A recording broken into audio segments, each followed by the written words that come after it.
In the autumn of 1916, A boy climbs a mountain pass in the dark.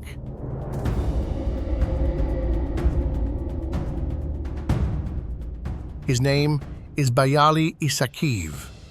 Ahead of him walks a camel, loaded with everything his family still owns. Behind the camel walk his mother and his sister. The path is a meter wide.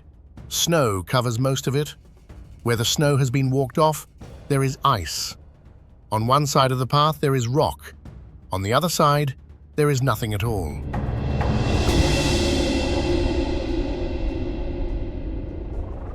He is 4,200 meters above the sea. The pass is called Bidel, and he is not alone on it. The path ahead of him is full of people. The path behind him is full of people. They are walking east, out of their own country, toward China. Most of them will not arrive. 3 months earlier, the Tsar signs an order. Nicholas II needs men.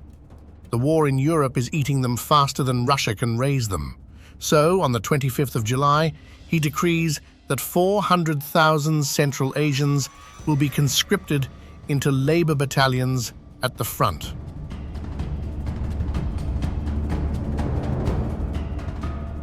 The herders of Semirechye refuse.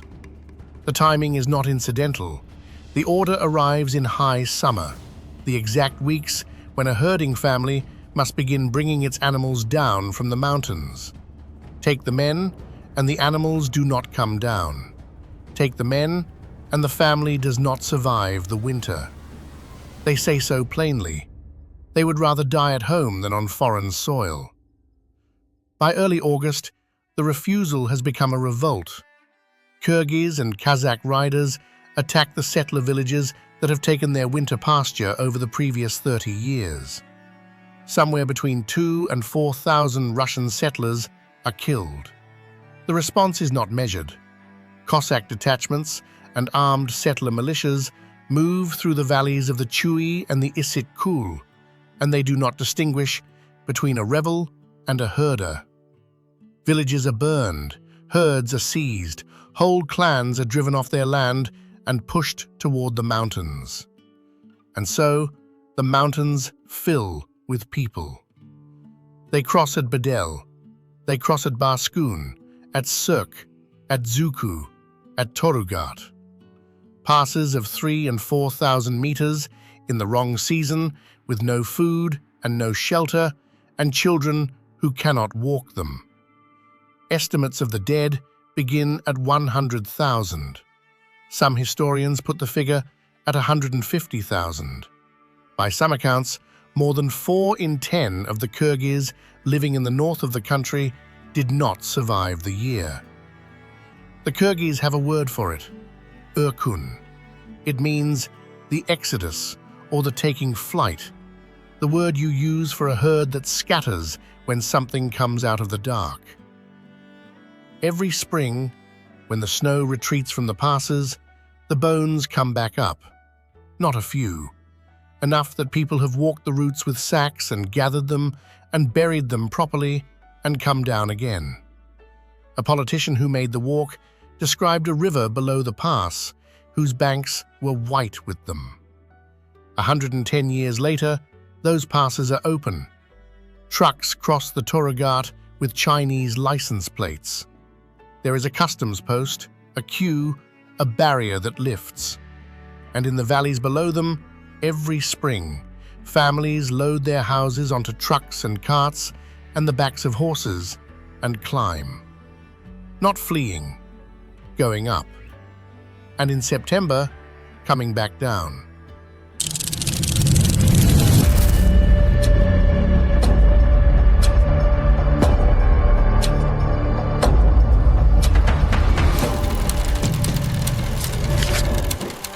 This is Kyrgyzstan. It is a country that is almost entirely vertical. 94% of it sits above 1,000 meters. Nearly a third of it sits above 3,000. The average elevation of the whole republic is 2,750 meters, higher than the summit of most mountains in Britain, averaged across an entire nation. There are more than 80 separate mountain ranges inside its borders, 3 peaks above 7,000 meters.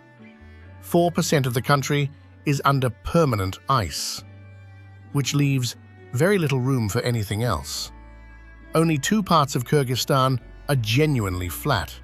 One is the sliver of the Fergana Valley that reaches in from the west. The other is the strip of the Chui and Talas valleys along the northern border. Everything else tilts. You cannot plow a mountain. You cannot irrigate a slope at 3,000 meters.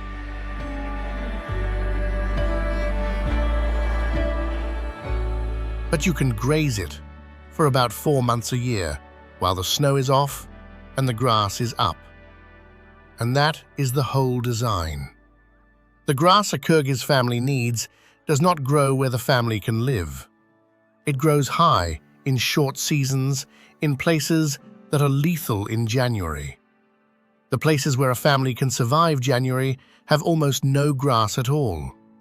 So the family does not choose one, it takes both, and it moves between them. They call the move the koch.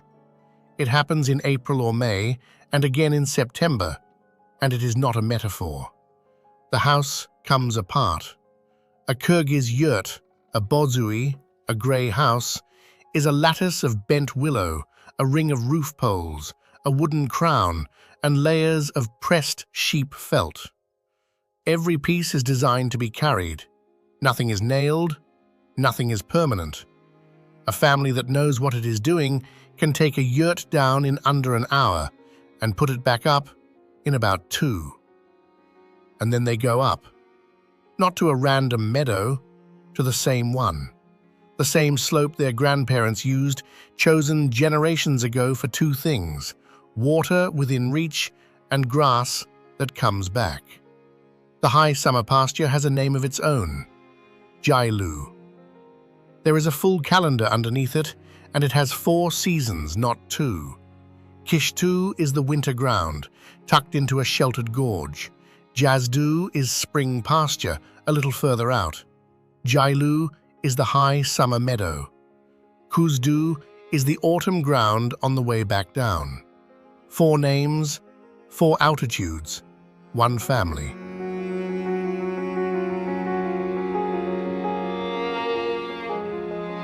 And there is one more thing about this country which will matter later, and which nobody expects. In the middle of all this ice, 6,200 square kilometers of water sits at 1,600 meters above the sea, ringed by snow peaks, and it does not freeze. Not in January, not ever. Above the passes, something is circling. It has a wingspan of nearly 3 meters, and it is not looking for meat. The bearded vulture, the lammergeier, is one of the few birds on Earth that lives almost entirely on bone. It finds a carcass after everything else has finished with it. Then it takes what is left, carries the bone into the air, and drops it onto rock from 60 meters up until it breaks. The marrow inside is what it came for. Its stomach acid is strong enough to dissolve the fragments it swallows whole. It is a bird built for a country of steep drops and hard stone. There is no other way to make a living from what these mountains leave behind. And it has been doing this over these particular passes for a very long time.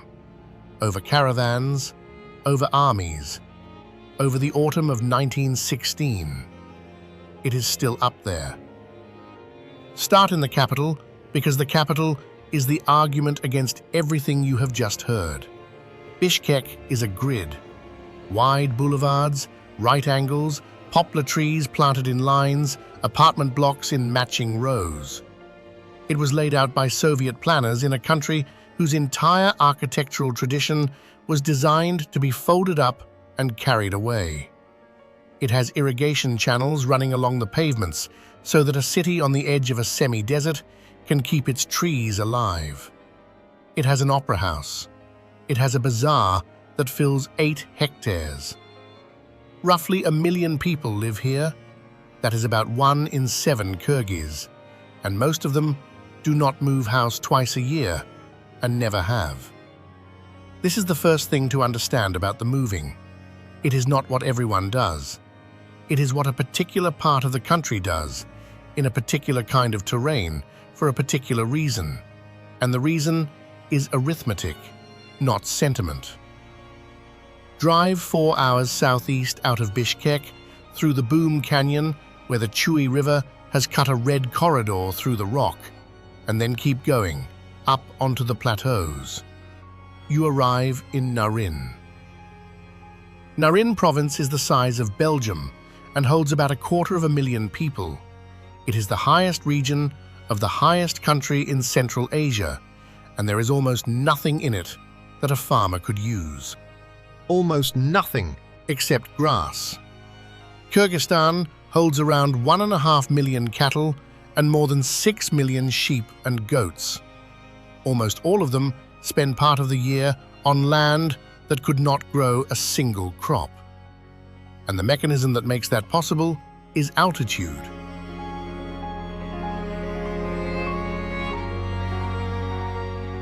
Here is how it works. Grass at 2,000 meters greens up in April and is finished by July. Grass at 3,000 meters does not green up until June, and it is still growing in August. Grass at 3,500 comes later still. The mountain is not one pasture. It is a stack of pastures, each one arriving on a different schedule. A herder who stays in one place gets one short season of feed and then watches the animals lose condition. A herder who climbs gets 4 months of continuous fresh growth because he is walking up the calendar. Every few hundred meters of ascent buys him another 2 weeks of spring. That is the whole invention. It has no moving parts. It requires nothing but the willingness to take your house apart. The animals gain weight through the summer. The weight is what carries them through winter on stored hay, and what can be sold in autumn for cash. The milk becomes butter, curd, and kumis, mare's milk left to ferment in a leather bag, slightly sour, faintly alcoholic, and drunk by the liter. The wool becomes felt. The felt becomes the house. The house is what makes the climb possible. Nothing in the system is decorative.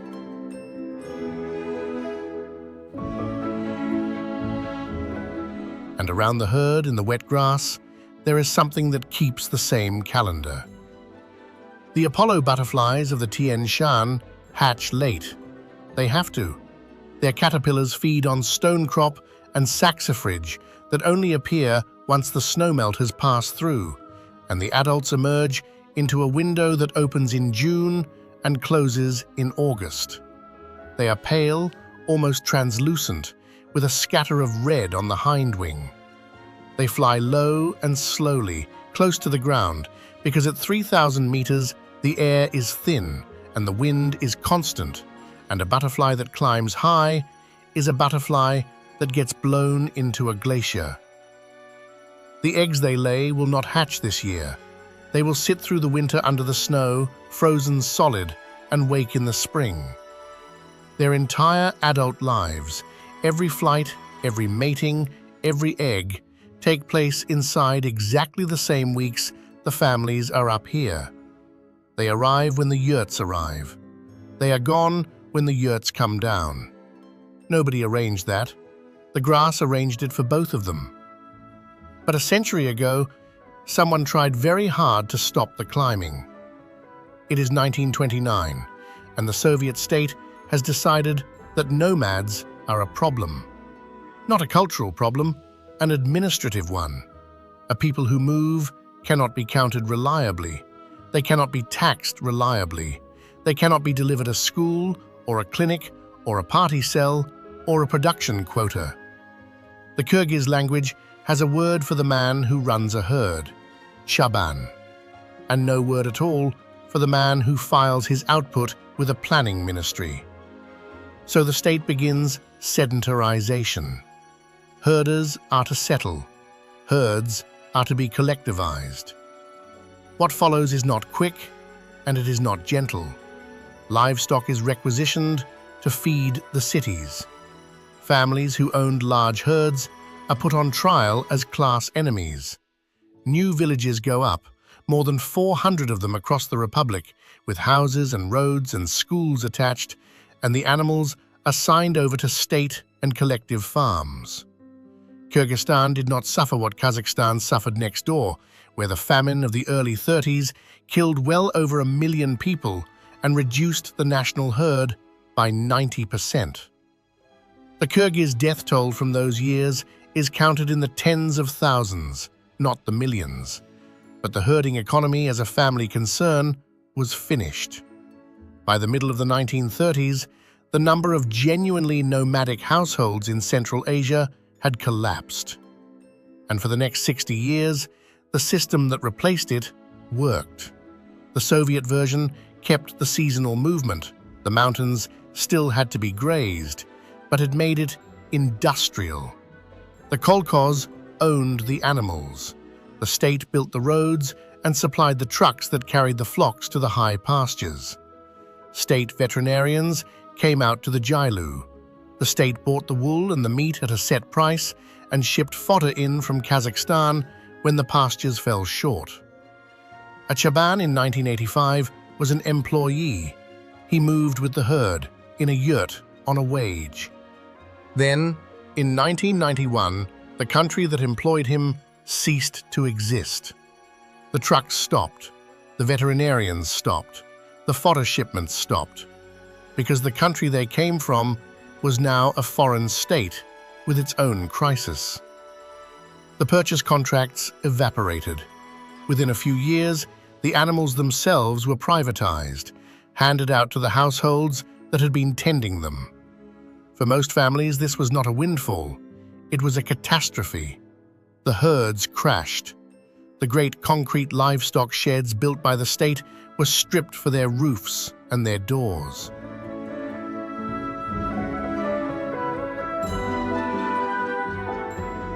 The anthropologist Baktibek Isakov, who grew up in Narin and later spent years documenting what happened next, describes a people who had to reconstruct an entire livelihood without the institution that had organized it. They tried extended kinship first, the old clan-scale groupings, remembered rather than practiced. It did not hold. Too many claims, too few animals, no mechanism to settle a dispute. So it fragmented downward to the smallest unit that could actually run a herd and agree on a decision: the family. And the family, needing grass and owning nothing but animals, did the only thing the terrain allows. It went back up the mountain, which is the part that gets missed. The yurts on the summer pastures of Kyrgyzstan today are not a tradition that quietly survived the 20th century. They are, in large part, a return, made by people whose grandparents had been settled by force and whose parents had been salaried. Something was tried here on an enormous scale. It ran for 60 years, and when it stopped, the mountain was still the same shape it had always been. There is one building in Narin province that argues with all of this. Tash Rabat sits alone in a side valley and about 3,200 meters at the end of a track off the road that runs south toward the Chinese border. It is stone, thick walls, a low dome, 30-odd small chambers off a central corridor, half buried in the slope behind it. It is the best preserved caravanserai in Kyrgyzstan, a fortified inn where Silk Road merchants heading for Kashgar could sleep, stable their animals, and wait out weather. The standard date given for it is the 15th century. The standard date is disputed. Some historians argue the structure is far older, and that what stands here is a Nestorian Christian monastery from the 10th or 11th century, later converted to secular use. There were Nestorian communities along this corridor. There are Christian gravestones from the same period near Issyk-Kul, carved in Syriac. Nobody has settled it. What is not in dispute is the oddity of the thing.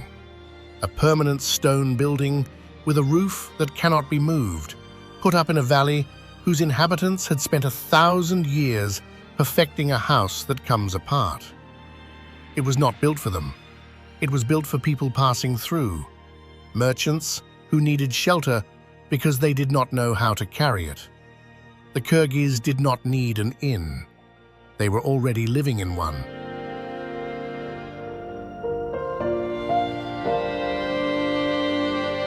A people who own no permanent buildings do not build libraries either.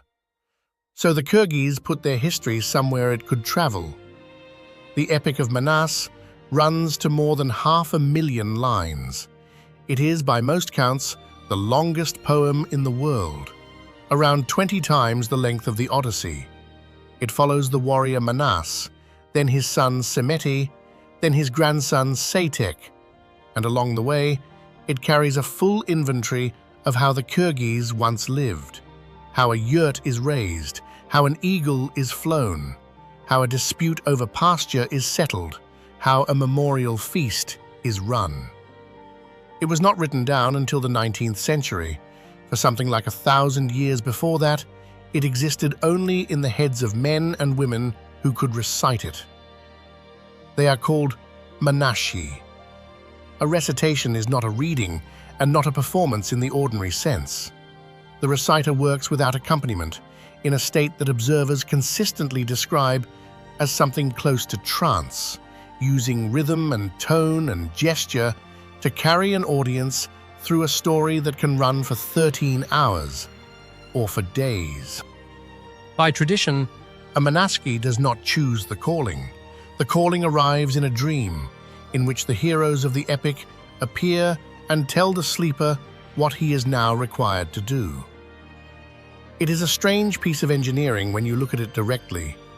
A nation with no capital, no script in common use, and no fixed address kept its entire self-description alive by installing it in human memory and letting it walk.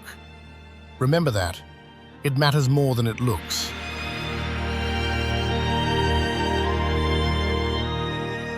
Come down off the plateaus, north and east, and the country opens.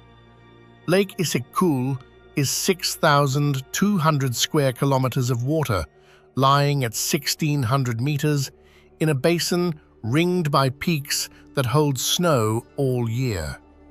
It is the second largest saline lake on Earth after the Caspian, and the second highest large mountain lake after Titicaca. Nothing flows out of it. Around 118 rivers and streams come down off the ranges and into the basin, and none of them leave. Everything that arrives here stays until it evaporates, and it does not freeze. The name says so.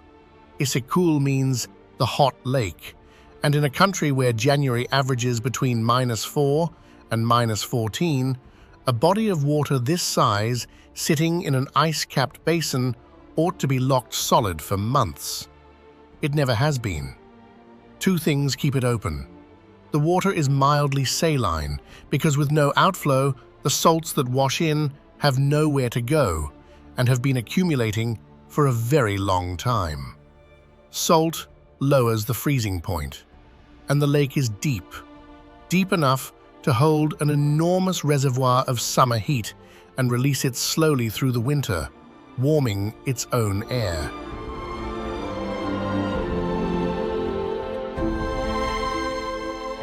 Which is why the shores of Issyk-Kul are the winter half of this country's year. The Kishtu, the winter ground, is not a place you pick for the view. It is a place you pick because it is a few degrees warmer than everywhere else within reach, because the snow lies thinner, because a sheltered gorge blocks the wind, and because the animals can still find something under the crust. The lake makes a whole ring of such places. Around it sit orchards and wheat and settled villages that would be impossible 50 kilometers inland. It has also swallowed things. Divers and archaeologists working in the shallows off the northern shore have brought up bronze cauldrons, coins, millstones and building foundations. the remains of settlements that stood on the shoreline when the water was lower and were taken when it rose. Some of the material is thought to be well over 2,000 years old. Above the water, on the same shores, stand Nestorian gravestones carved in Syriac, and medieval maps of Central Asia mark an Armenian monastery somewhere on this lake said to hold the relics of the Apostle Matthew. Nobody has found it. On the southern shore is a village called Barskoon.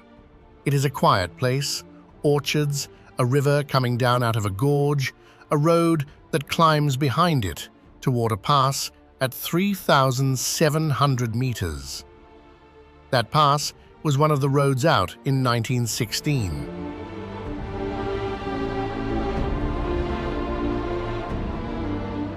So how does a country this steep move anything at all? Animals, wool, or people? Along one road, mostly. The highway from Bishkek to Osh is the single artery that connects the north of Kyrgyzstan to the south. It climbs over passes above 3,000 meters, drops through gorges, and for a long stretch, it runs across the floor of the Suzamir Valley, a wide, treeless, high grassland that is one of the great summer pastures of the Republic, which means the National Trunk Road and the National Herd occupy the same ground. In July, the Suzamir is full of yurts within sight of the tarmac. Trucks carrying Chinese freight north from Osh share the asphalt with horses, with cattle crossing at their own pace, with boys on motorbikes moving sheep off the center line. There are roadside stalls selling kumis by the bottle to drivers, and the drivers stop. The valley works because of altitude, like everything else here. It sits above 2,000 meters, so its grass arrives late and lasts. Families come in from several provinces to use it, and it is one of the places where the strain has started to show. The grass closest to the road and closest to the villages is grazed first, hardest, and longest, because it is the grass you can reach without a 2-day ride.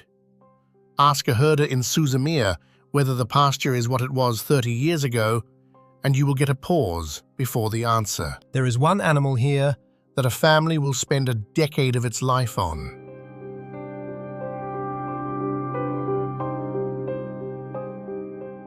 The golden eagle has been hunted with across this region for centuries.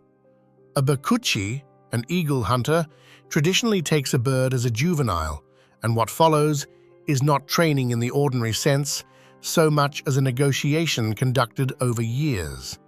The bird is fed by hand. It is carried on the forearm on a wooden crutch braced against the saddle, because a female golden eagle weighs upward of 6 kilos and cannot be held aloft unsupported. It learns the hunter's voice, the hunter's horse, and the specific whistle that means the quarry is running. It hunts fox, hare, and in the old accounts, wolf, dropping out of a ridgeline at speed and taking the animal on the ground. And then, by tradition, after 10 or 15 years of work, the hunter takes the bird back up into the mountains, feeds it a last time, and lets it go. The reasoning is entirely practical. A golden eagle can live 30 years or more.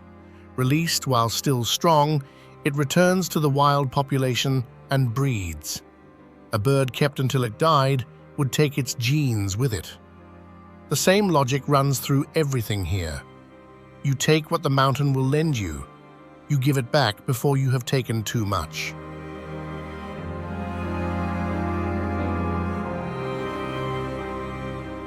Now go southwest, over the ranges and down toward the Fergana Valley, and the country does something it is not supposed to be able to do. It grows a forest. Above the village of Arslanbob, on the slopes below the peak of Babash Ata, stands the largest natural walnut forest on Earth. 11,000 hectares of it. Wild walnut, Juglans regia, mixed with pistachio, apple and plum, on ground that sits around 1,600 meters.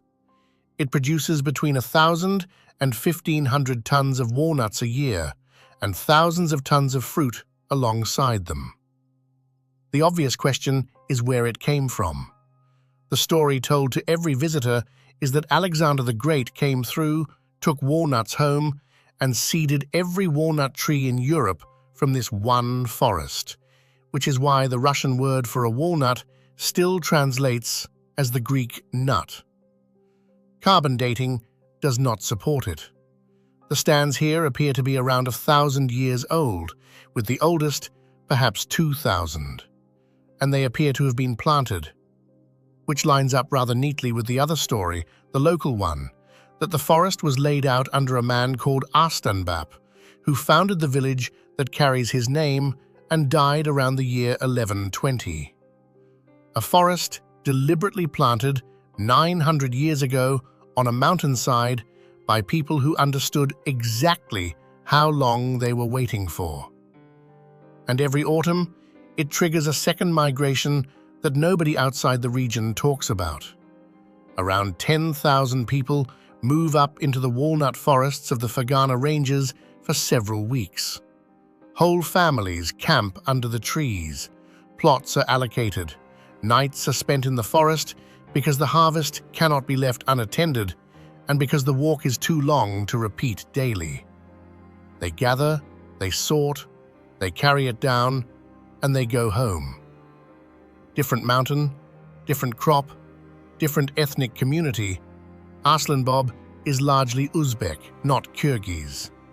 Same answer. The thing you need is up there for a few weeks, once a year. So you go up there for a few weeks, once a year. Keep going south and west, and you reach a city that has been standing in one place for 3,000 years. Osh sits in the Kyrgyz corner of the Fergana Valley. Flat, hot, irrigated, and crowded. It is the second city of the Republic, and it is older than almost everything else in Central Asia. Its bazaar has been trading on roughly the same ground for millennia. Above it rises Suleiman II, the throne of Solomon, a long black limestone ridge that comes out of the valley floor without warning. It is Kyrgyzstan's only cultural site on the UNESCO World Heritage List, and the citation is worth reading carefully. It calls the mountain the most complete example in Central Asia of a sacred mountain worshipped over several millennia. Not a temple, not a monument, a mountain that people have been climbing for religious reasons for longer than the religions they now climb it with. There are caves in it with petroglyphs. There are worn hollows in the rock where pilgrims have lain down and slid, seeking a cure for a specific ailment, for so many centuries that the stone is polished. There is a small 16th century mosque near the summit associated with Babur, who would go on to found the Mughal Empire. Women come here to pray for children. They have been coming for a very long time.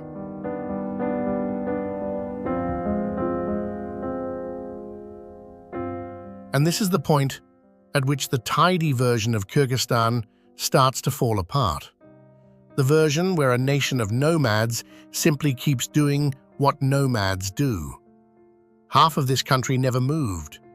The south has been sedentary and urban and agricultural for thousands of years.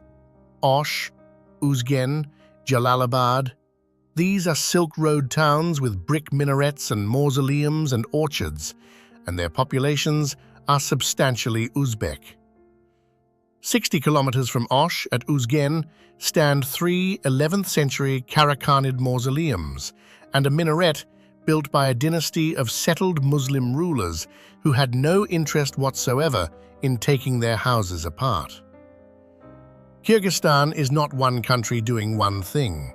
It is a settled agricultural south and a pastoral mountain north and center, stitched together inside borders drawn in Moscow in the 1920s by people looking at a map. The moving matters here. It does not describe everyone. Between the two halves, along the spine of the country, there are places most Kyrgyz will never see either. Saimalu Tash, at over 3,000 meters in the Fergana Range, holds one of the largest concentrations of petroglyphs in Central Asia. Tens of thousands of images pecked into black stone, some of them 4,000 years old, and reachable for only a few weeks a year when the snow clears.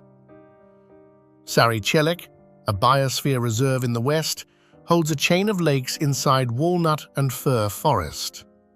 Ala Archa, 40 minutes from Bishkek, is a glacier gorge with a road into it. Issyk-Kul sits above Karakol at 3,500 meters, turquoise from rock flour, reached only on foot and paired by most walkers with the hot springs at Altin Arashan on the way down. And on the eastern border stand the two giants. Jengish Chokusu, Victory Peak, at 7,439 meters. Khan Tengri, the Lord of the Sky, a pyramid of marble that turns the color of hot coal at sunset, at 7,010. Somewhere in that country, something has been keeping count of the herds. The snow leopard is the least observed large predator on the continent. Kyrgyzstan holds a meaningful share of the global population, most of it in the ranges of the interior Tian Shan, and the core of that range is the Sarichat-Urtash Reserve, a valley system east of Issyk-Kul that was set aside specifically for this animal and the ibex it eats. It weighs less than a leopard, carries a tail nearly as long as its body for balance on rock, and can take an animal 3 times its own weight. It also cannot roar. The structure of its throat does not allow it. For a predator of open ground, silence is not a limitation. And here the arithmetic that has run through this whole country turns against it. More livestock on the high pastures means less grass for wild ibex and argali. Fewer ibex means a leopard that must look elsewhere. And what is available elsewhere, at 4,000 meters in July, is a family's sheep. A herder who loses 6 sheep in a night has lost a substantial part of a year's income. The historical response was to shoot the animal, and the response was rational. What has changed is the arithmetic, not the sentiment. Community conservation schemes now compensate herders for verified losses, employ local rangers from the same villages, and in some valleys pay a share of tourism income back to the households living alongside the cats. Camera traps and satellite collars have made it possible to say, for the first time, roughly how many there are and where they go. In parts of the western Tian Shan, surveys have started recording females with cubs where there had been no confirmed breeding at all. It is not a solved problem. It is a problem that has been made cheaper to live with than to solve with a rifle. In the far south, where the Tian Shan runs into the Pamir, the country reaches its edge. The Alay Valley is a wide, cold trough at 3,000 meters, and the wall on its southern side is the Trans-Alay Range, with Peak Lenin at 7,134 meters standing over it. From the village of Sari-Tash, you can see 100 kilometers of 7,000-meter wall in a single view. Families here move up in the first week of June. The records from one village put it between the 3rd and the 8th, year after year, with the whole community going together. They graze the Alay floor and the shoulders above it, and they come back down before the passes close. The road out of Sari-Tash goes to China one way and to Tajikistan the other. It is the highest inhabited valley in the country, and people live in it because grass grows there in July. Which brings us back to the passes. The Toragat sits at 3,750 meters on the Chinese border, and the road over it goes to Kashgar. Below it lies Issyk-Kul, the Celestial Lake, the 3rd largest in the country, shallow, brackish, and almost entirely empty of people. There is a barrier here, and a customs post, and a queue of trucks. In the autumn of 1916, this was one of the ways out. Families come up this road with what they can carry. There is no supply, no plan, and no season for it. The animals that should be walking down to the winter ground in September are being driven up over 4,000 meters instead. Camels fall. Children are left. Survivors will describe, in poems recorded decades later, the specific humiliations of arriving in Xinjiang with nothing to trade but their children's labor. The Chinese governor of Xinjiang, Yang Zhengxin, reports that he is dealing with something on the order of 300,000 refugees across his province and cannot cope. Some come back. After the Tsar falls, a portion of the survivors return over the same passes to find the winter pasture occupied and the herds gone. Many never return at all, and their descendants are still there, Kyrgyz communities in Xinjiang on the other side of the wall. One of the people who walked out in 1916 was a man named Sagimbai Orozbakov. He was the most accomplished Manashi of his generation. When he fled to Xinjiang, he carried nothing of value, and he carried the fullest version of the Epic of Manas that has ever been recorded, entirely inside his own memory. He came back. In the 1920s, scribes sat with him and began writing it down. His variant is the one that covers the whole life of the hero. It runs to something over 180,000 lines. He died in 1930. The complete, reputable edition of what he dictated was not published until 2010, 80 years later. A library with no building. It crossed a 4,000-meter pass in a famine, in a man's head, and it arrived. Kyrgyzstan does not have a settled position on 1916. Officially, it is commemorated. Officially, Russia is rarely named in the commemorating. Historians who use the word genocide are argued with from several directions at once, and the argument is not academic. There is a large ethnic Russian population in Kyrgyzstan and a Russian government that has called foreign attention to the anniversary a plot. Meanwhile, in the villages below the passes, people go up every summer and bury what the snow has given back. And now the system itself is under a different kind of pressure. The grass is measurably shorter than it was. More than 139,000 hectares of village-level pasture in Kyrgyzstan are officially classified as degraded and in need of restoration. The cause is not mysterious. Herders concentrate on the pastures they can reach, the ones within a few kilometers of the village, and leave the remote high ground underused. Measurements bear it out. Pastures between 6 and 12 kilometers from a village produce well over half again as much biomass as the ground within 5 kilometers of it. The far pasture is healthier because nobody is on it. The reasons families stay close are entirely reasonable. A distant Jailu means a 2-day drive, no phone signal, no road, no school, and no way to get an animal to a vet. Fuel costs money. Someone has to stay behind. So the near ground carries a load it was never designed for, and the far ground grows grass nobody eats. On top of that sits the water.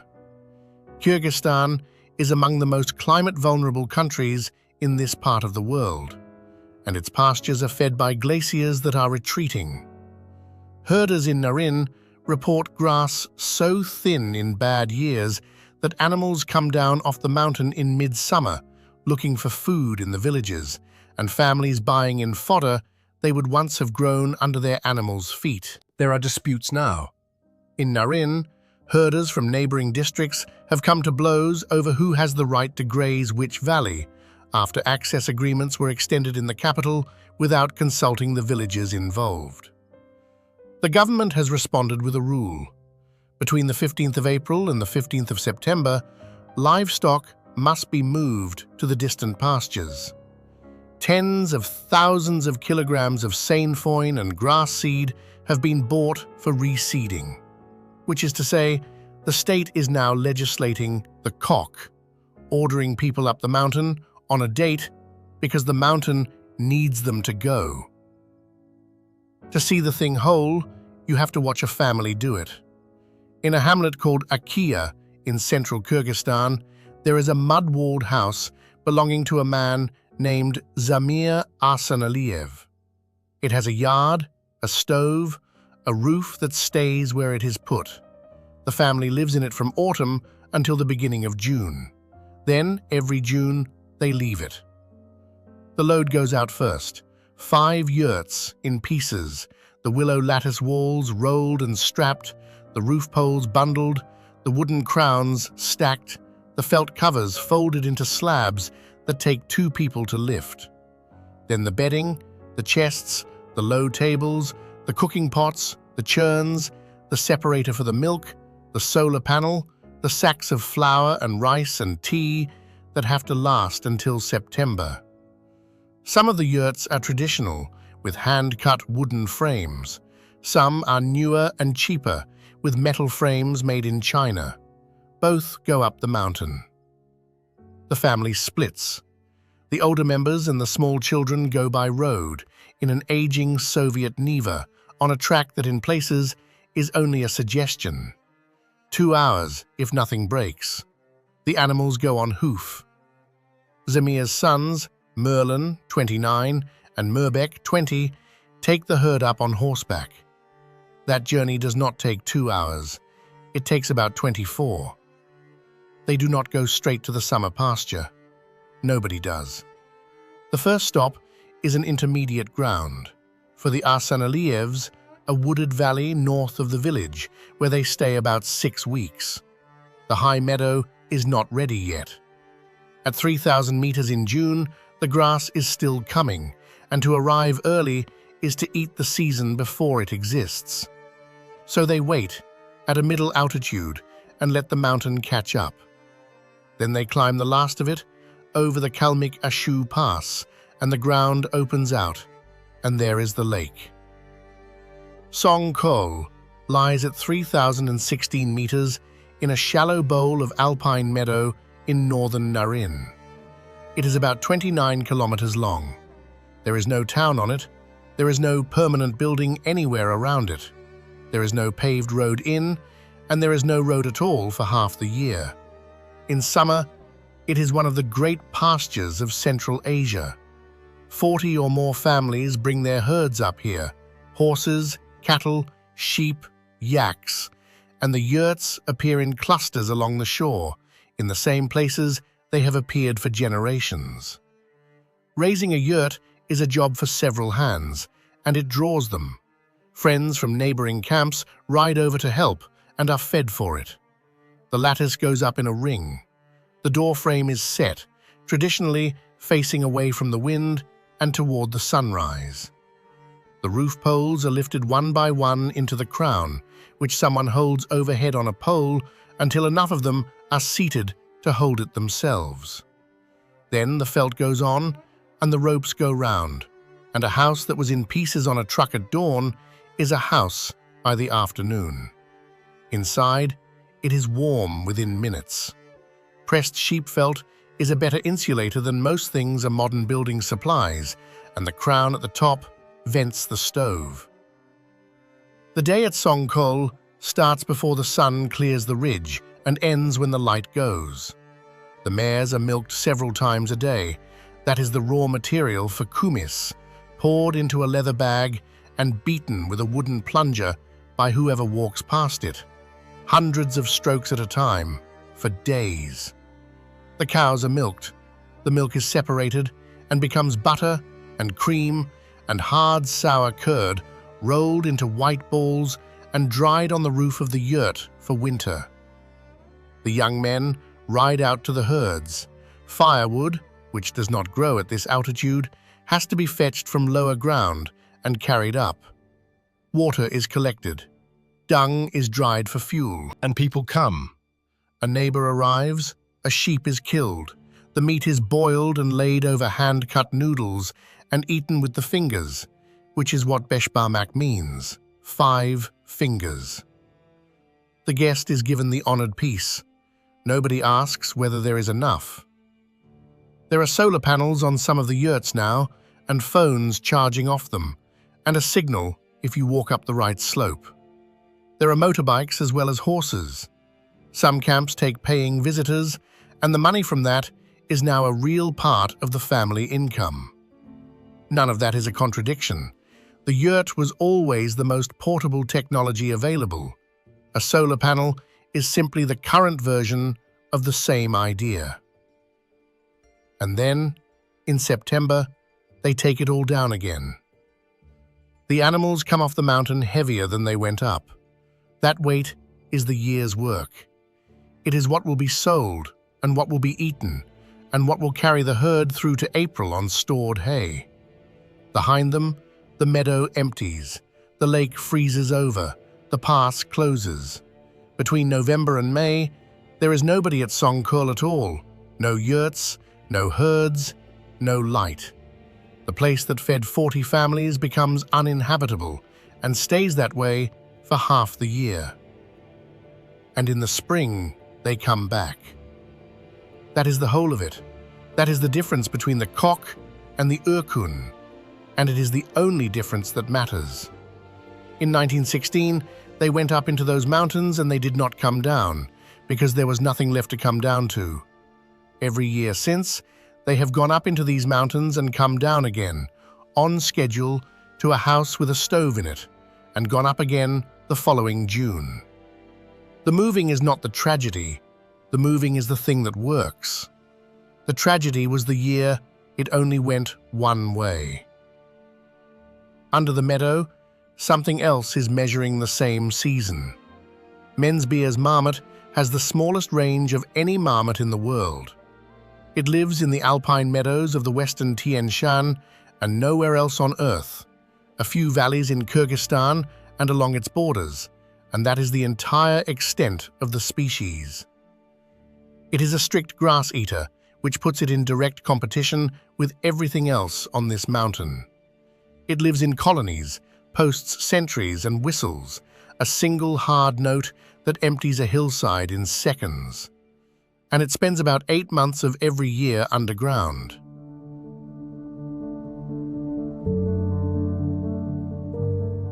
The marmot solved the same problem the herders solved, and it solved it in the other direction. A family cannot survive the winter on this meadow, so it takes the meadow's summer and carries it somewhere else. The marmot cannot survive it either, so it takes the meadow's summer and carries it into its own body and sleeps through the rest. Both are answers to a mountain that is only generous for 4 months. It comes out in spring, thin, into grass that is only days old and starts again. It is tempting to look at a yurt on a green slope and see the past. That reading is comfortable, and it is wrong. It is not that the Kyrgyz never modernized. They were settled by force, salaried by a state, given houses and roads and clinics, and integrated into one of the largest planned economies in history. That project ran for 60 years, and it was not a small thing. And when it ended, the mountain was still 94% of the country, and the grass still arrived late and high, and the winter still came down into the valleys where the grass would not grow. So the families put the houses back on the trucks. Not everything came back. The clan-scale life did not. The herds are family-sized now and smaller. The distant pastures are emptier than they should be, and the near ones are tired. The glaciers that fill the streams above Song-Kul are thinner every decade. Whether the system holds for another century is a genuinely open question, and nobody in Narin will tell you otherwise. But the argument that this is a costume has been settled repeatedly by people who are trying to prove the opposite. Perhaps what matters is not whether the yurts are still standing in 100 years. It is that in a country made almost entirely of slope, where the habitable ground and the useful ground have never once been in the same place, somebody worked out a very long time ago that you do not have to choose. You can have both. You just cannot stand still.